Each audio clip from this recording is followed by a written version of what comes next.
Now at 11, the lake fire continues to rage after burning 10,500 acres in the Angeles National Forest. Welcome to CBS 2 News at 11 and streaming on CBS in LA. I'm Suzanne Marquez. And I'm DeMarco Morgan. What a morning for firefighters. Flames have spread into the Lake Hughes community and burned several homes. Thousands more are threatened. The fire exploded as it tore through dry brush and steep terrain in the mountains between Santa Clarita and Palmdale. CBS 2's Tina Patel is live there with the latest. Tina.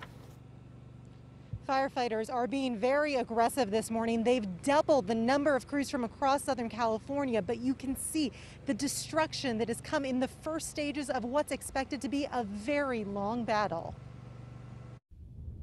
The hills around Kenny Reynolds' home are still smoldering, but there's not much left. Most of the house and property burned overnight when the lake fire tore through this community near Lake Hughes. It was a big wall of flame, kind of came over a little quicker than we thought.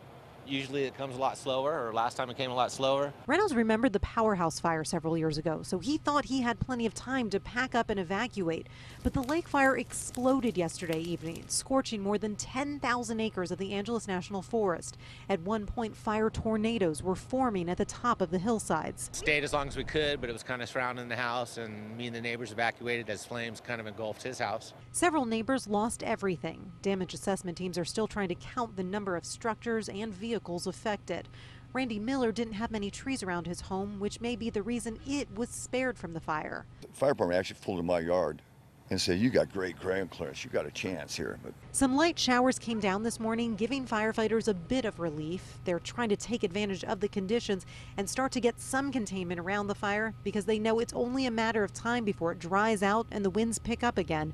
Miller hopes there's not a repeat of yesterday. it was ungodly, just clouds rolling over and coming from all the directions, and of course the embers flowing off those. Whenever a big gust, they just fly everywhere and they're igniting on everything.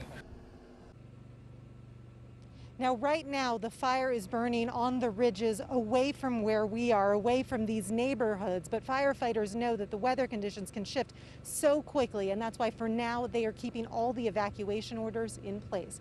DeMarco and Suzanne will send it back to you. All right, Tina, thank you very much. Meanwhile, the Red Cross has set up an evacuation center for people affected by the lake fire. Evacuees can head to Highland High School on 25th Street in Palmdale.